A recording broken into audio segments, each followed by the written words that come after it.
Good afternoon and welcome to News Hour on Canal the English with me, Annette Sume. We begin straight away with our top stories.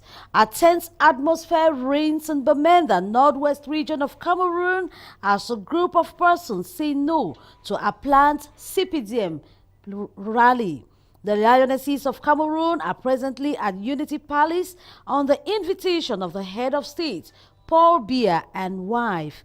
Meanwhile, the Super Falcons of Nigeria entered the three of their sit-down strike upon unpaid bonuses.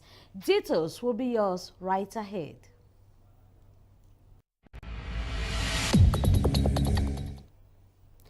A gang of 5 presumed rapists have been neutralized in Douala littoral region by the Mobile Intervention Unit. The boys are between the ages of 14 and 30, as Crystal Katala tells us. This blur video shows a girl who is being raped by 5 boys and forced to watch what is happening to her. This horrible scene happened behind the University of Douala. 4 out of the 5 boys between the ages of 14 and 30 years were arrested by the Mobile Intervention Unit in Douala, Littoral Region, thanks to a complaint forwarded by one of the victims, totally traumatized. 2 members of the gang of 14 and 16 years are children of the same father. The victim, who is presently receiving treatment in Ezeka, said during a phone conversation that she was caught by the 5 boys behind the University of Douala, who brutalized her, seized her phone, and filmed her naked before committing their abominable act one after the other. The girl added that they showed her a human head just for her to know how serious they were. The 4 members of the presumed gang of rapists are presently under police custody, while one of them is still on the run. The villagers of Lobajek in the Bamba subdivision have said enough is enough. The bad state of the roads in this locality has caused the people to revolt against the government. Yesterday, they mounted barricades to show their anger, as Steve Fonkam reports. Lobajek, in the Dibamba subdivision of the Senegal Maritime Division. The main road is in an advanced state of dilapidation. Driving here is a nightmare and has been so for about 4 years today. The population of Lobajek said Wednesday, December 7, enough is enough, as they marched in protest demanding for immediate development. Accusing fingers are pointing at the overexploitation of this road by heavy-duty trucks. It has been about 4 years that this road began deteriorating gradually. We began calling the attention of the authorities since 2 years ago to no avail. In the past 6 to 8 months, I remember we wrote again to the administrative authorities, warning them that if nothing is done, we shall block this road. The protesters were joined gradually by some inhabitants of that locality who share their viewpoint. We have come to support our brothers from Lobajek because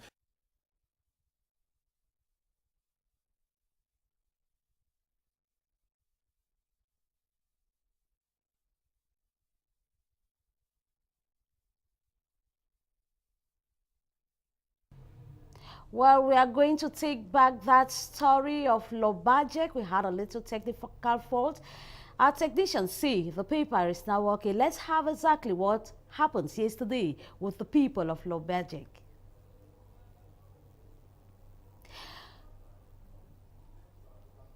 Well, we'll move straight away to the northwest region of Cameroon, precisely in Bamenda, where there is a very tense atmosphere as the people want or have finally made sure that the epdm rally that was supposed to start at 1 p.m. failed. Up till now, our Northwest correspondent, Annie Collins, Annie says there is no ceremony yet. He is at the grandstand where it is heavily guarded by security officials. Hello, Collins. Can you get us from the Northwest region? Yes, Annette, I can get you here. So can you tell us exactly what is happening there now? The CPDM peace rally that was to start at 1 p.m. you see has failed to start. What exactly is the situation? Yes, just as you say, and let me just begin by saying if you can't get my voice very clearly, it's because we are all wearing nose gloves here or anti-tear gas gloves on each person's nose face here. So you hardly even recognize people by their faces and even by the voices. And that is because we have been inhaling a good quantity of tear gas mixed with smoke emanating from fire lit by protesters downtown Commercial Avenue. That is from City Chemist to T Junction. Everything is fire. Therefore, the grandstand area, which is heavily guarded by the army, the gendarmerie, and the police. And that is where for the moment, the grandstand is still empty. Not even one militant can be found. Therefore, security elements and the press that is waiting to see what unfolds here today. We are more than 2 hours already after scheduled time of the CPDM unity rally that was supposed to take place here. But the protesting youths, from their quarters, have decided to have a showdown with security forces. And since at about 10 a.m. that the showdown began, and nothing has been able to evolve here. And for the moment, we have that is about 30 persons that have been arrested. One has been shot dead by the security forces, and the protesters too, on their part, have caught and beaten very well a gendarme officer who was transiting through Bamenda to get over to Yaoundé, because he says he has to sit for an in-service exam of the National Gendarmerie. I think that should be Monday or Tuesday. So he was transiting through Bamenda, and some protesters identified him as a gendarme officer, and they got him well beaten. And as I speak to you, a woman has just been rushed to hospital. She was brought here at the grandstand Commercial Avenue after she was beaten too in the quarters, because she happens to be selling. She went about. That is what she told us from the military van where they put her. So we had to speak to her. She said she was selling some bottles of glycerin, and the population got angry that she cannot be doing business when the whole town is under siege and protest and fire and so on and so forth.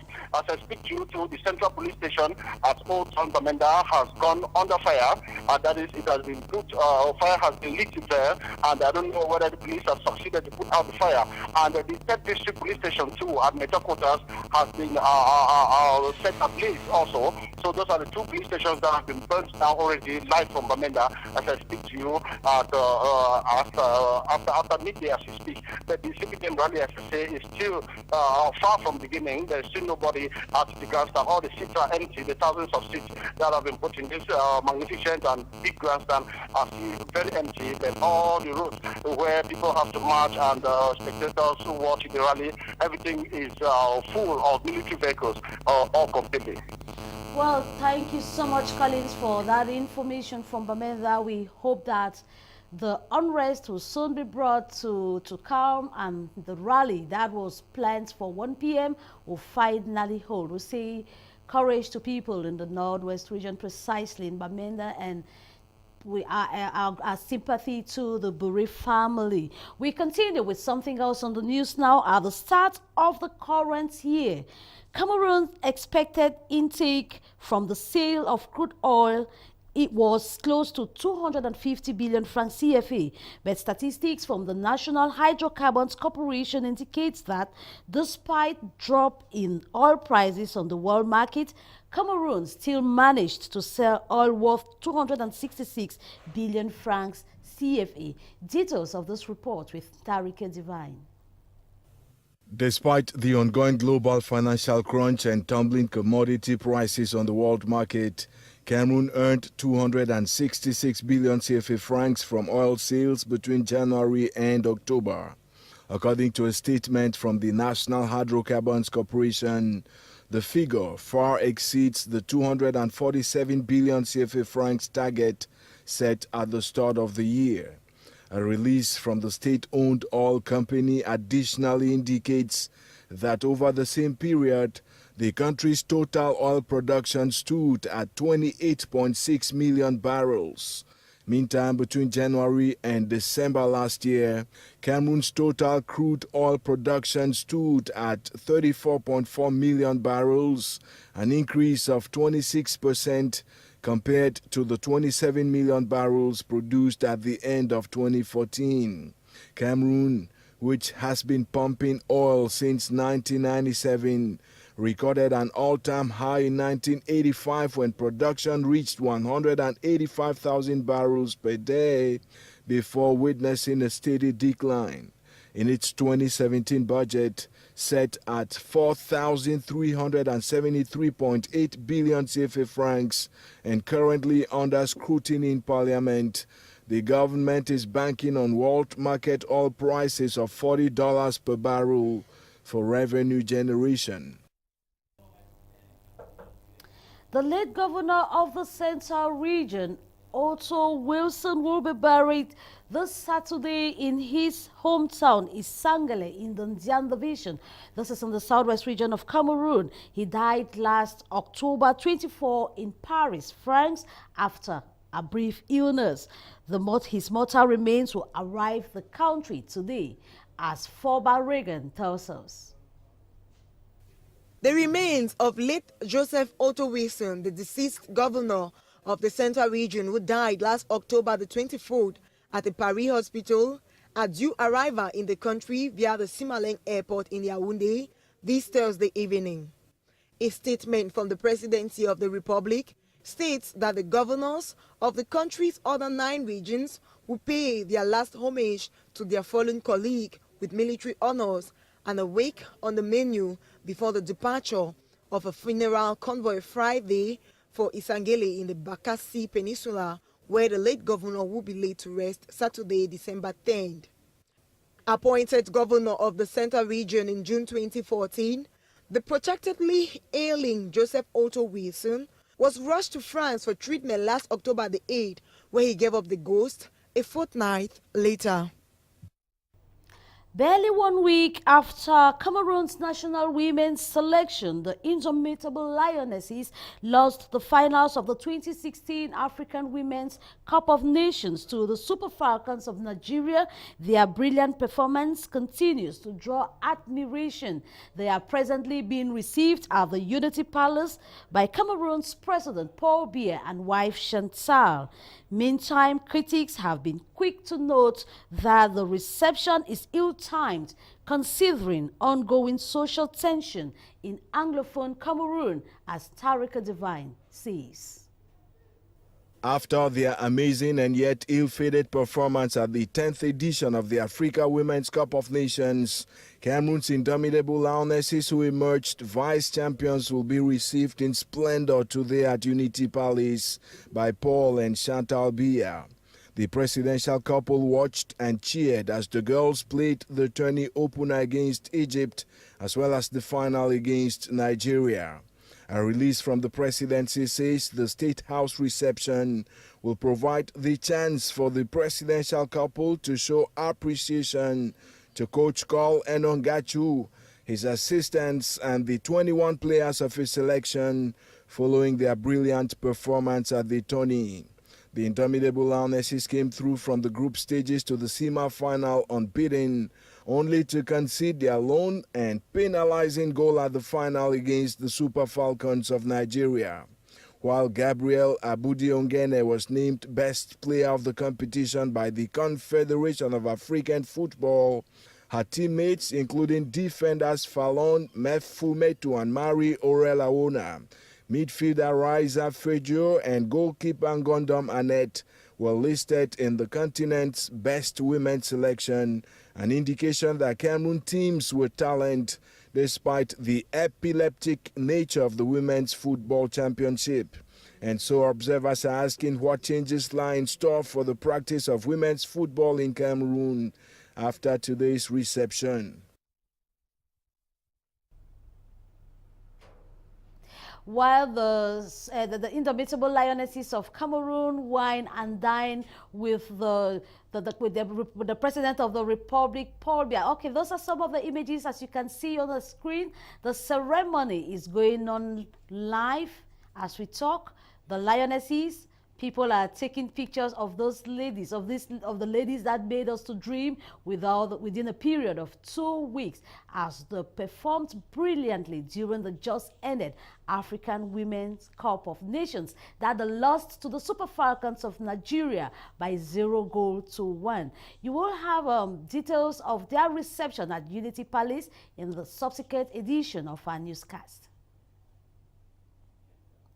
Well, while the indomitable Lionesses of Cameroon are presently whining and dining, the Super Falcons of Nigeria and current champions of the African Women's Cup of Nations that just ended enter day 3 of their sit-down strike upon unpaid bonuses. The girls have vowed not to leave their hotel in Abuja until their bonuses are paid.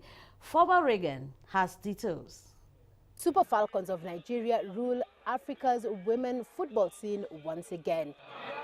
Celebrations were superlative after the Super Falcons edged the indomitable Lionesses 1-0 in Yaoundé last December the 3rd to take home their 8th African Women's Cup of Nations trophy. But barely 1 week after the achievement, the euphoria around the victory has been truncated. Trickling reports from Nigeria indicate the players have engaged a sit-in at a hotel in Abuja, vowing they won't leave until they receive the entirety of $23,500 promised them as qualification, participation, and victory bonuses by the Nigerian Football Federation.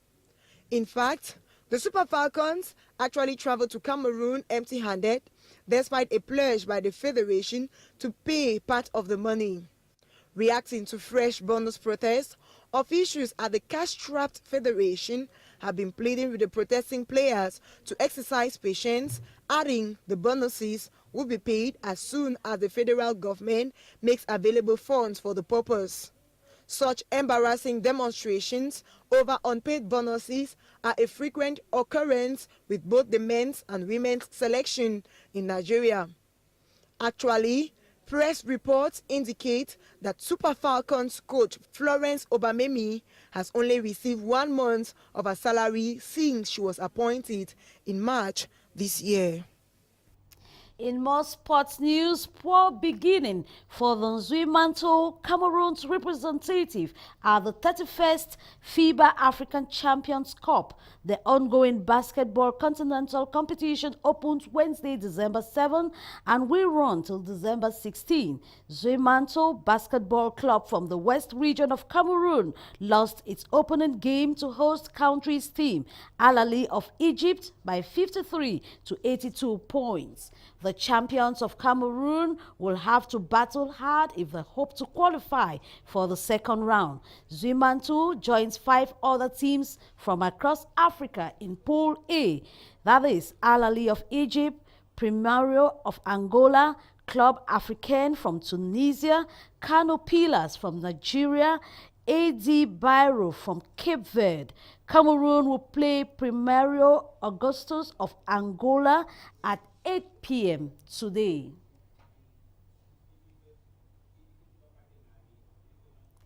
We end up with this other note on sports, where the national handball team has qualified for the World Handball Competition built for Germany. The Lionesses of Handball qualified 3rd position after the Senegalese Taranga Lionesses were dismissed for irregularities and they automatically dropped from the competition. This is where we round it off for this 3 p.m. edition of the newscast. More news will be yours at 8 p.m. with Elie Smith.